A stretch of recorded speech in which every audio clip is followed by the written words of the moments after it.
and you couldn't take the damage.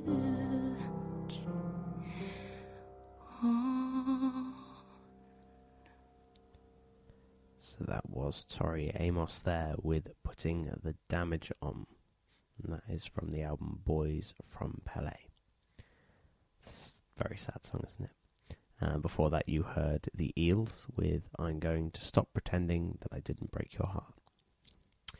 On a slightly more upbeat note, as some of you know, I did a gig at Stompwood in the Arc Bar in Bristol on Friday. And it was a really good gig and I had a load of fun. And everyone who was there was really awesome. But there was something that really made my night, which I'm going to share with you guys now. I was playing the upstairs bit, and a girl came up to me with a piece of paper that said, "Open me, Mr. DJ." So I opened it, and I got a note, and the note reads as follows. "Dear Mr. DJ, your music is amazing and fills me with an incredible need to dance. Sorry you didn't have a bigger crowd. Your music is awesome, and so is your mask. Love from Bethany, a fan." Isn't that so sweet? I was wearing a kind of strange, it's Commedia dell'arte mask that I think is supposed to symbolise the lascivious old man, which might be quite appropriate in my case. Although I'm only 25, I'm pretty lascivious. But yeah, isn't that beautiful? Isn't that a really nice thing? But yeah, I'm friends with Bethany on Facebook now, which is lovely. And hopefully she's listening to this episode. So if you're listening, Bethany, thank you very much. That was really sweet of you. That really made my night. And if you ever want a song played on any of my shows, do get in touch and I won't hesitate. Don't care what the song is. It can be absolutely anything. I will play it just for you. So I'm going to play you some more music now. This is a track by Joy Division. This is entitled Isolation.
Isolation by Joy Division from the album Closer. Or Closer, is it? Which one is it? I've always pronounced it Closer, but is it Closer? Who knows?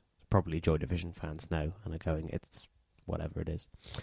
Right, so I'm going to play you one more song now before I do my little bit of story for you, which I'm quite excited about. It's the first time I've ever done a story reading on the radio, so that's going to be fun. This is a song by Voltaire entitled Brains.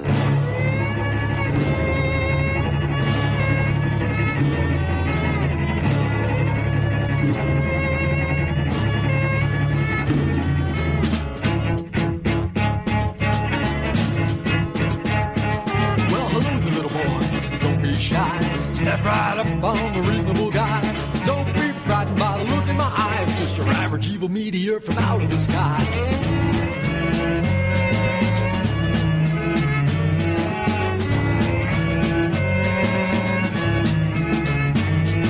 Well, I'm just shy and scared in this place. I'm just a fish out of water from outer space. You can see that the trip has left me tired and drained. So why don't you be a pal and bring me some brains?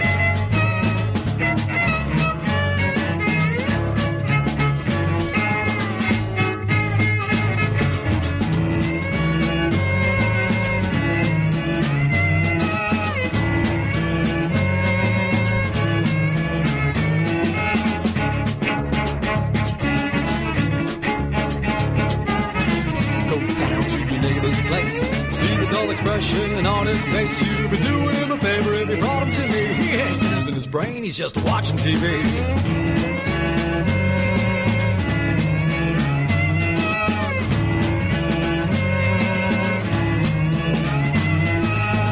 Go down to Mr. McGee's. He hasn't had a thought since 43. His brain is the portrait of atrophy. He ain't using it, why not give it to me? Brains, I won't lie. I'll eat the brains till the zombified. Sure, they might think it's deranged, but they won't give it a thought after I've eaten their brain. Brains, it's okay. It's not a matter if it isn't great. And if at first they think it's strange, they won't think twice if they don't have a brain.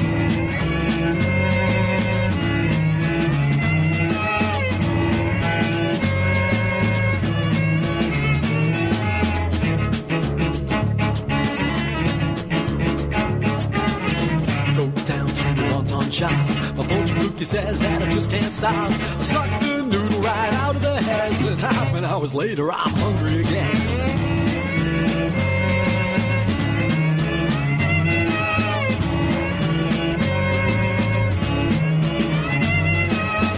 Creep into the donut stop, sneak in tiptoe past the cop. Pick me up a cruller and a couple of tea, and any other sweetbreads you happen to see. Brains, I won't lie. I'll eat the brains till the zombified. Sure, they might think it's deranged, but they won't give it a thought after I've eaten their brain. Brains, it's okay. It's not a matter if it isn't great. And if at first they think it's strange, they won't think twice if they don't have a brain.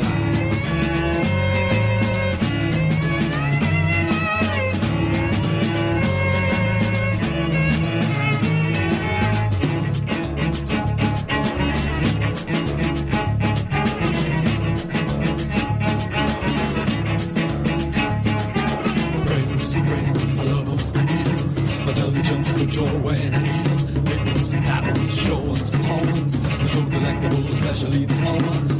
No time to cook them in a skillet. My belly's rumbling, I gotta need to fill it. I don't fry them, the heat'll only shrink them. I just grab myself a straw and I drink them.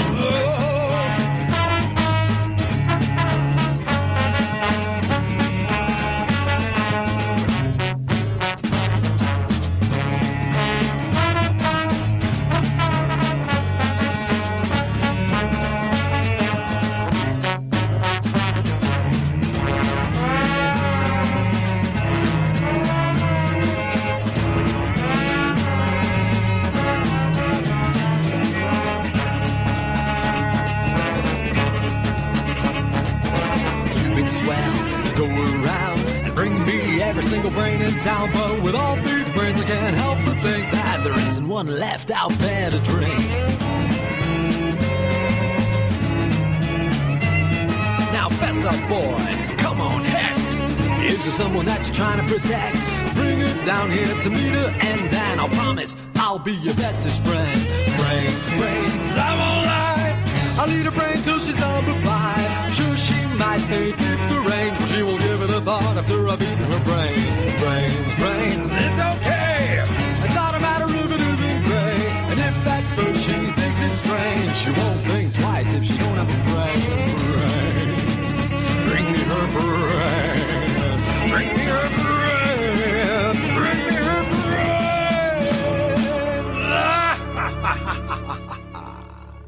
A fantastic Voltaire there with Brains. Say, my friend Sarah Victoria was lucky enough to see Voltaire live in Bristol not that long ago. I'm very, very jealous. I didn't even know he was playing. So, yeah, I'm very jealous that she got to see him live, because apparently he puts on a great show. So it's time now for me to do the first part of my story.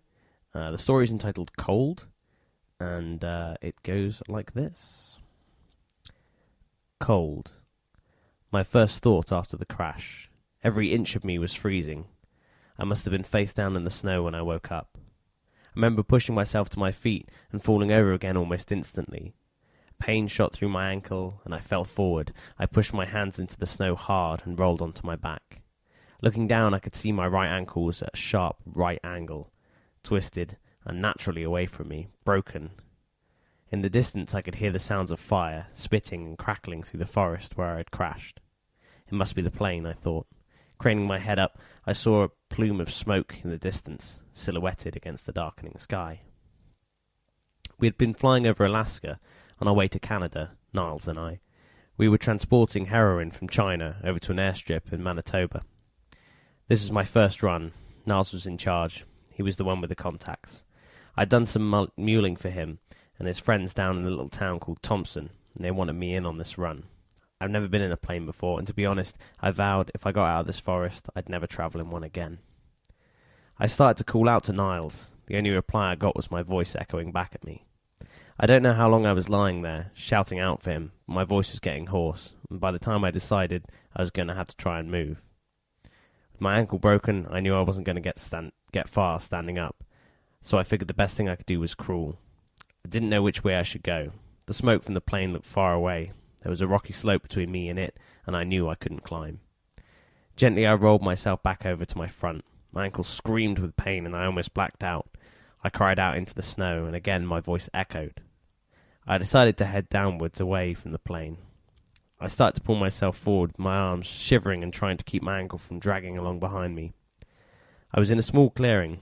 Before me, all I could see were white trees spread thickly over a slight downward slope. I made my way slowly down the slope, my ungloved hands getting more and more numb.